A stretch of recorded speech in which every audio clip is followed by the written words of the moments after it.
Forgive me for sounding like I might be overreacting, but I just feel the strongest twinge of hope coursing through these Beale Street Blue veins. Is it possible? Is it possible that the Memphis Grizzlies are past the darkest days of the start of the season? Are the dog days over in Memphis, Tennessee? Let's talk about that and more next on this episode of Locked On Grizzlies. Lock in with me. You are Locked On Grizzlies, your daily Memphis Grizzlies podcast, part of the Locked On Podcast Network, your team every day.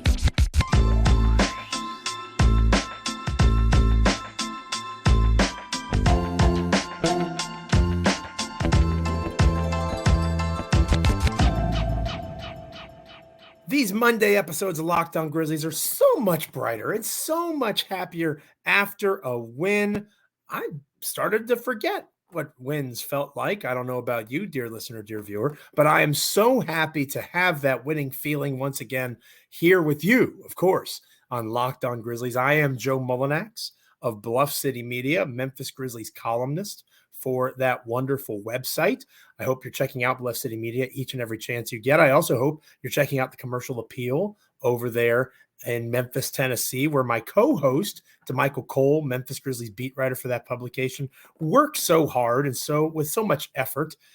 There's days like today where he's not able to join us because of that work, and you're flying solo with me here on Locked On Grizzlies as a result. So hopefully you'll stick around. We're going to have a fun time being positive for a change here on Locked On Grizzlies. The Grizzlies are 2-8, but I feel better than that recording this episode, and I hope you do too, and I hope you'll feel even better after checking out this edition of the show. Speaking of this edition of the show, this episode is brought to you by Prize Picks, the easiest and most exciting way to play daily fantasy sports. Go to prizepicks.com/lockedonnba and use the code all lowercase LOCKEDONNBA for a first deposit match up to $100.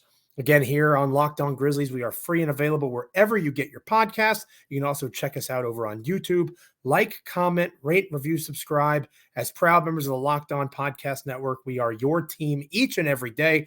Whether you are an everydayer that makes Locked On Grizzlies part of your NBA content consumption whenever a new episode drops, or if this is your first time coming through, we are greatly appreciative, and we hope that you'll stick around and make us just a little nook, just a little corner of your NBA content consumption home. I am overwhelmingly positive, and I want to stress it's not because the Memphis Grizzlies played particularly well, right? There are things that were still a struggle in this contest. For example, Jaren Jackson Jr. and Desmond Bane combining to shoot 13 of 39 from the field. That's 33% from the floor. The Memphis Grizzlies won this basketball game despite shooting less than 32% from beyond the arc. The offense is still sputtering, especially from key players like Bane and Jaren. It's not all sunshine and rainbows, but here is the kicker. Here is the pièce de résistance. Here is why I'm sitting here prepared to make a declarative statement, as I did over at Bluff City Media. The dog days are over. That doesn't mean that they're going to beat the Los Angeles Lakers. That doesn't mean that they're going to go on some winning streak. I think that this team took a major step forward against the Los Angeles Clippers. And in a way, I need to say thank you to the Los Angeles Clippers for trading for James Harden, for disrupting their rhythm and their flow to the point where they played the way they did and were able to give the Grizzlies this chance to pick up this type of win. Because the Clippers, not only are they not playing to their standard, the way you'd expect a team like them to play that has all these stars, they also are struggling in terms of energy, right? They just seem so disenfranchised at times. Like they're not committed to the bit that is trying to make this thing work. So how it eventually winds up, Russell Westbrook going to the bench, some other trade that the Clippers make down the road, whatever the case might be, they are still trying to figure things out. And Memphis caught the Clippers at a good time, because if you look at the talent that the Los Angeles Clippers possess, Terrence Mann, Norman Powell, PJ Tucker coming off the bench, Paul George, who had the best game of the four stars today, in the Sunday game. Kawhi Leonard, Russell Westbrook, James Harden. Talent-wise, the Clippers should have run circles around the Grizzlies, and at times they did. The late run in the fourth quarter to give them a chance to win the game, despite the fact they played pretty terribly at times. The Clippers have the ability. That didn't matter on Sunday. That didn't matter because the Grizzlies had that grit. And yes, I use that word purposefully, not because I long for Zach Randolph and Tony Allen, but because it is something that separates good basketball teams from mediocre ones. It is something that can travel with you. Shots aren't always going to fall. The Grizzlies offense is not going to miraculously heal itself until Ja Morant returns. They are clearly missing that level of scoring and talent.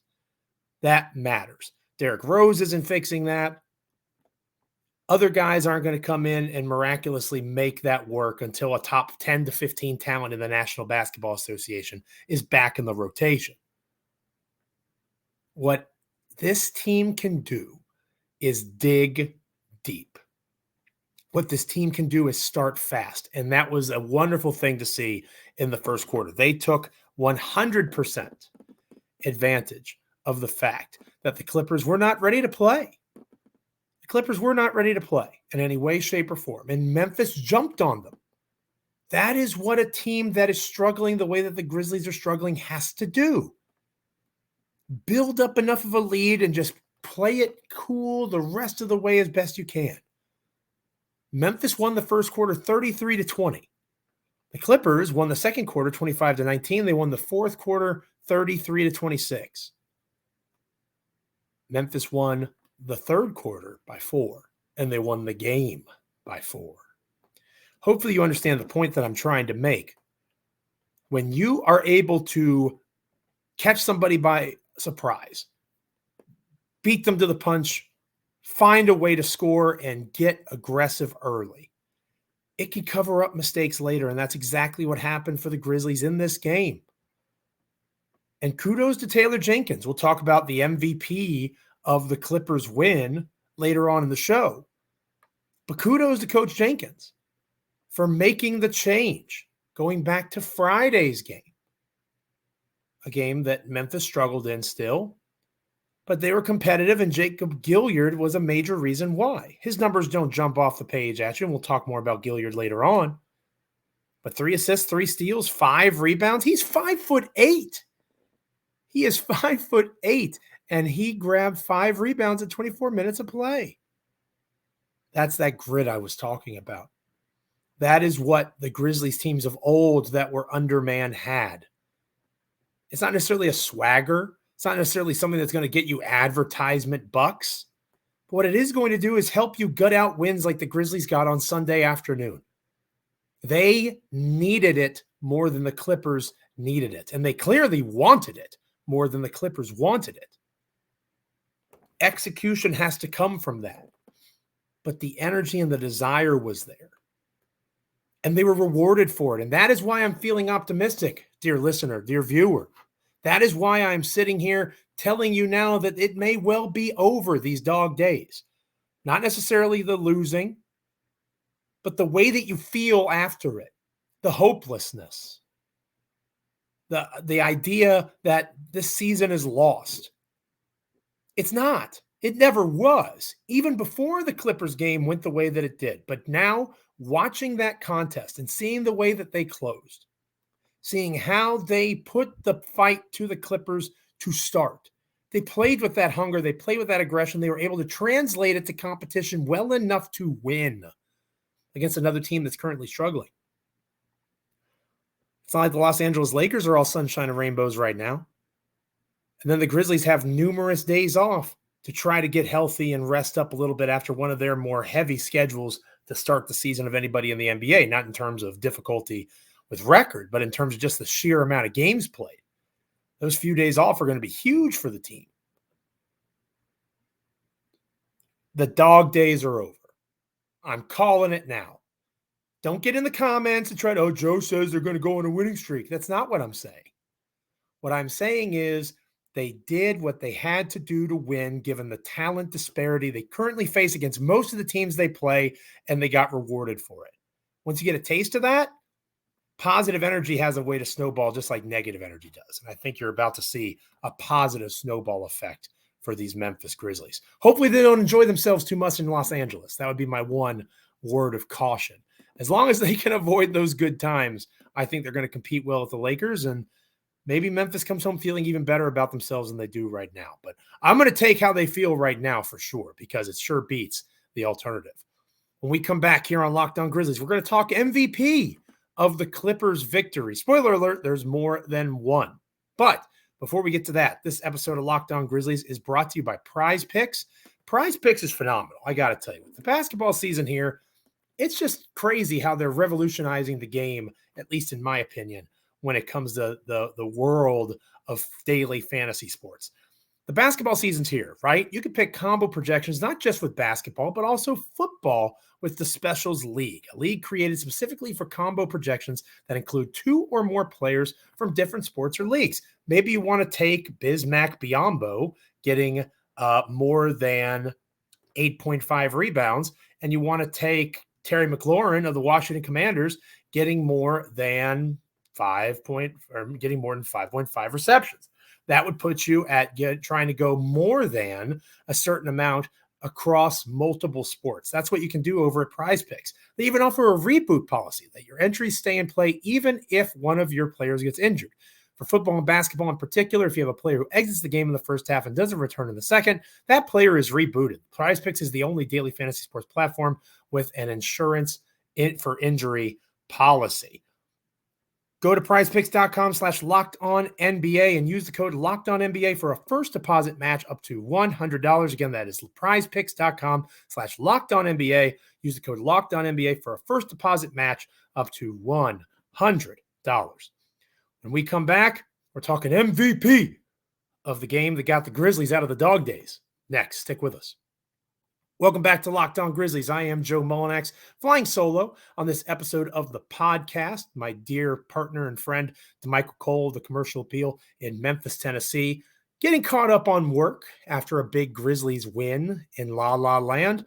So make sure you're following him on X at DeMichaelC, all the great work he puts out at the CA. Make sure you're following me on X at Joe Mullinax. Just put out an article recently talking about what I discussed in the first part of the show, the dog days being over for the Grizzlies. Again, not saying that they're going to go on a winning streak, not saying that they're going to beat the Lakers on Tuesday night. I'm just saying that I think they found the energy and vibe it's going to take for them to remain competitive, whether it's Jacob Gilyard in the starting lineup, the presence of Bismack Biyombo, you want to give credit to Santi Aldama and Luke Kennard, whatever the case might be.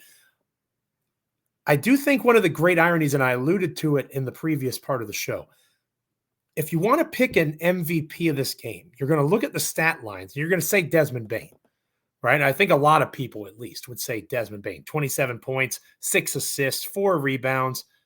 He did a pretty solid job scoring what the Grizzlies needed him to. But as I hinted at in the first part of the program, 13 of 39 combined between Bane and Jaren Jackson Jr. Now, a major reason for that is Jaren struggling. Right, Jaren was 3 for 15. So I don't want to make it seem like Bane was that inefficient. 27 points on 24 shots, you've definitely seen worse. He's not quite at that Rudy Gay level. Jaren had a Rudy Gay inefficiency game, 15 shots, 12 points, 6 of those points coming at the free throw line. For me, the MVP of this game isn't even Taylor Jenkins, who has become a bit of a hot button topic among Grizzlies fans. No, Taylor Jenkins should not be fired. Yes, he should be held accountable for the way the team has been playing. And I think that you can give him a little bit of credit, the way that he defended Jaren Jackson Jr., the energy and anger that he displayed. Maybe that kicked up some intensity, some desire from his players. But I think the main reason the Grizzlies won is because that mantra that Jenkins and others have been saying for years, ever since the Ja Morant, Taylor Jenkins, Zach Kleiman as GM era began, next man up, right? Next man up. Steven Adams goes down, just had surgery this past week. Get better, big fella. Hope you had a good, successful surgery and you get rehab going and you come back even better than ever. In his place now is Bismack Biyombo. And in 36 minutes played, this guy was unemployed 2 weeks ago. In 36 minutes played, 13 points, 12 rebounds, 3 assists, 2 blocks, 1 steal, plus 20 to lead the team. The best plus minus of anybody on the Grizzlies and the best plus minus of anybody that played in the contest. 36 minutes of time on the floor. It's a remarkable story when you think about it that way. But again, he wasn't even supposed to be here. That's a next man up mentality. One of the things I do think Taylor Jenkins should get some credit for. He acknowledged what I have been saying, that Marcus Smart is not a true point guard. He saw how that was hurting the offense. Now, I'll be honest, I wouldn't have started Jacob Gilyard. So maybe give me one pat on the back or half a pat on the back. I wouldn't have started Jacob Gilyard. Tyus Jones' clone, basically. Tyus Jones' mini-me, maybe. But Gilyard is playing really well. I mentioned 3 assists, no turnovers, protecting possessions, which I'm always big on, as you know. 5 rebounds for an undersized guard in 24 minutes of play. I think that's the sweet spot. I think you keep starting Gilyard, which is not something I expected to be sitting here telling you 72 hours ago. But I think you keep starting that guy, and you keep letting Kennard play roughly the same amount of minutes, just like he did in this contest. And again, kudos to Jenkins, going away from things that he's tried to do in the past. He loves being a 10-man rotation guy. But in this game, only 8 dudes played double-digit minutes. Zaire Williams played 9 minutes and looked awful again coming off the bench. Didn't make a bucket, didn't score a point, grabbed 1 rebound, 1 assist. Something's going on with Zaire. Maybe he's just not very good. Right now, he's not very good, and he's going to keep getting his minutes eaten into by the likes of David Roddy. Santi Aldama returning and being an offensive threat. And Luke Kennard, 4 for 5 from 3. Kennard was supposed to be in the mix. Santi Aldama was supposed to be in the mix. You could debate whether or not Roddy was going to be. I can assure you Jacob Gilyard wasn't supposed to be. Bismack Biyombo wasn't supposed to be. So for me, the MVP of this game is the next man up. Whoever you want that next man to be. Because that is where the Grizzlies found their footing, and that is where they were enabling themselves to compete. That grit, similar to the guys that came before them, man. I've watched a lot of Memphis Grizzlies basketball. I saw Matt Barnes out there. I saw other types of just gritty, hard-nosed, competitive dudes. JaMychal Green comes to mind. Guys that just didn't have necessarily the elite talent. Again, look at the Clippers roster, man. Even beyond their big 4 guys. Terrence Mann is coming off the bench. Norman Powell is an excellent reserve wing. Norman Powell is probably a starting wing with the Memphis Grizzlies. He's a reserve for them, even if they started Terrence Mann instead of Ivica Zubac. Mann would still, or Norman Powell would probably still be a reserve guard, a reserve wing. The Clippers are loaded with talent. But how do you make it fit together? And how do you get that talent to choose to compete on a Sunday afternoon? It mattered more to Memphis. It clearly did. When the Clippers tried to turn it on, the Grizzlies did enough with those next men up to find a way to win. Kudos to Marcus Smart in the way that he played defense, the hellacious assists that he made, diving on the floor, tap pass. He is so much better as a combo wing. So much better. But he has had to be the next man up for the suspended Ja Morant. He had to eat a lot of my complaints. He had to eat inefficient numbers. That wasn't the best use of him. He wasn't being used properly. But did he complain? No. Did he go out there and compete to the best of his ability? Yes. Now he's having a chance to be that secondary and tertiary creator of offense, and he is not hurting the team in the way that he has in the past offensively. Marcus Smart was second on the Grizzlies in plus minus in this game. He still had 5 turnovers, way too many, but he had 7 assists, and he wasn't asked to be the primary creator during that key part of the Grizzlies game, the first quarter where they were winning by 13. He was not the starting point guard. Jacob Gilyard was. It put him in the role where he is going to thrive even more when Ja Morant does eventually return. So my MVP, like I said, the next man up, man. The next man up. Cheers to you, Bismack Biyombo, Jacob Gilyard. Those of you that have been out of position, that have been doing your very best outside of your role, what should be realistically expected of you, and coming up big. Because Desmond Bane's supposed to be the Grizzlies' best player. Jaren Jackson Jr. has to be better than he was offensively in that game. But Biyombo and Gilyard doing what they did, that is what makes a heck of a difference. And the difference in a game like Sunday afternoons between winning and losing. When we come back here on Locked On Grizzlies, 15 games to go in the Ja Morant suspension. I've got a couple of questions that need to be answered over the span of that, 6 weeks or so before Ja's return. Maybe a little bit less now. Exciting times. We'll talk about that next here on Locked On Grizzlies. But first, this episode of Locked On Grizzlies is brought to you by Jase Medical. You and I, we've been through a lot together. We get fired up. I get fired up. You get fired up by the comments, winning and losing, starting and sitting, Coach Jenkins, whoever you want to get mad about. I like to get mad too, and I'm thankful for that connection that we have. If it's okay, I would like to be a little more personal during this part of our program. The world is going crazy right now, right? All sorts of different things, all sorts of different problems, lots of stuff that's outside and beyond my pay grade. But one thing that I do know is with Jase Medical, you can get access to all of your daily or a lot of your daily medications like ED as well as life-saving antibiotics, all thanks to Jase Medical. For example, the Jase case, 5 life-saving antibiotics for emergency use.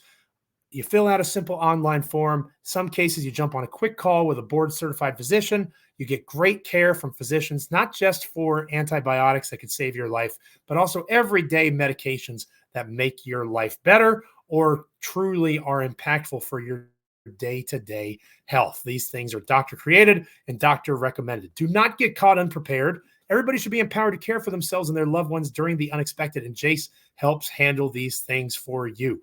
Make sure that you are looking for peace of mind with the folks at Jase Medical. Get a yearly supply of any daily medication. Go to jasemedical.com, see if it's offered for you. And remember to use the promo code LOCKEDON for $20 off your purchase. Again, jasemedical.com.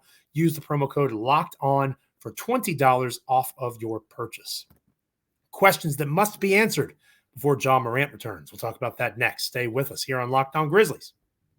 Welcome back to Locked On Grizzlies. It is a joyous Monday edition of the show. I am Joe Mullinax of Bluff City Media, flying solo. That makes me feel a little bit sad. Everybody knows I'm a big DeMichael Cole fan, my co-host over at the Commercial Appeal. He's the Memphis Grizzlies beat writer for that publication. I miss him terribly. I'm sure you do as well, but fret not, dear listener, dear viewer. He will return. He'll be back on our Tuesday edition of the show, talking all sorts of fun things going into Grizzlies, Lakers, and beyond. On this episode, I've been singing the praises of these Memphis Grizzlies. The grit is back. The dog days are over. The next man up has returned and helped start the process of turning this thing around. But there are still some major questions that have to be answered between now and Ja Morant's return. For example, Bismack Biyombo's not going anywhere. This dude just played 36 minutes, racked up a double-double. He's not Steven Adams, but he's the next best thing that could have realistically fallen into the lap of the Memphis Grizzlies. It's almost like Bismack knew that, right? Because he had other offers. There were other opportunities for him. He thought that Memphis was going to be the best fit. I wonder why. Probably because it is, because he is a wonderful substitute teacher for Steven Adams, just like Tyus Jones was a great substitute for Ja Morant in the past. I think Biz does the same thing, or very similar at least, to Steve-O. Biyombo's not going anywhere.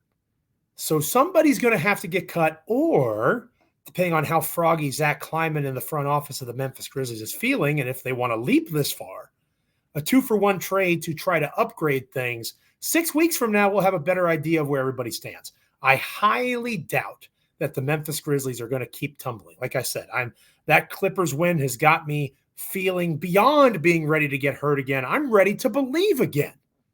I'm in.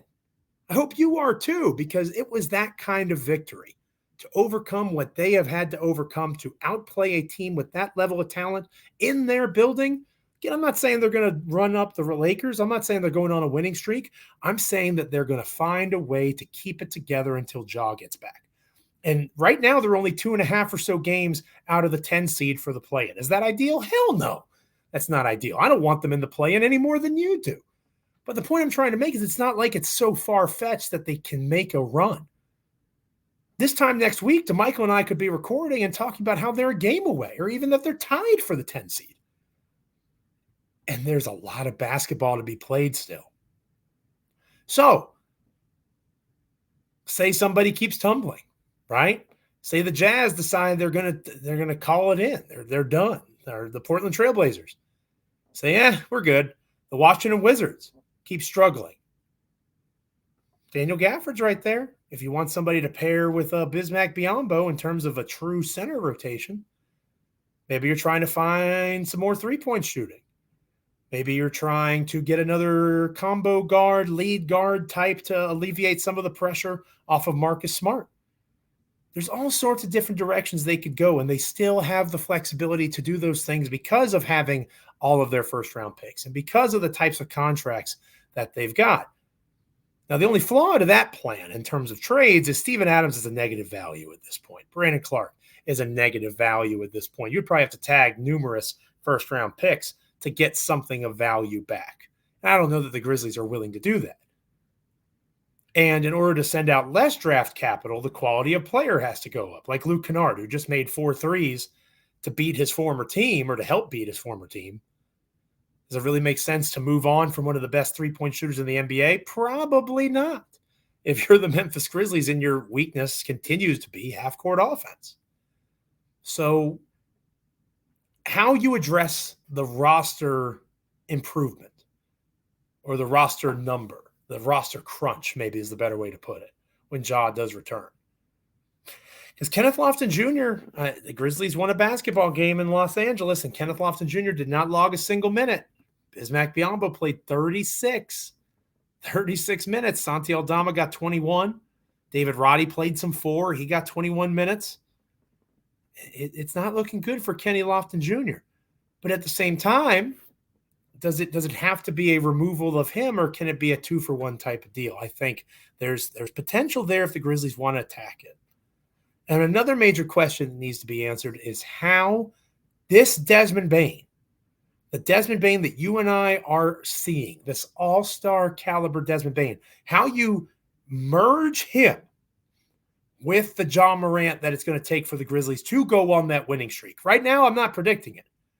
But I've predicted since the beginning that the Memphis Grizzlies are going to be the best team in the NBA once Ja Morant returns. And I'm sticking by that prediction. I'm not running away. I'm not ducking any smoke. I'll still say it. I still think they can do it, especially now that Bismack Biyombo is in the fold, filling that Steven Adams role pretty admirably to this point. So once Ja comes back, one of the ways that has to happen, or one of the things that has to happen for that to happen, is this Desmond Bane sticking around. How do you keep 25 or so point per game Desmond Bane, marrying that with 25 or so point Ja Morant?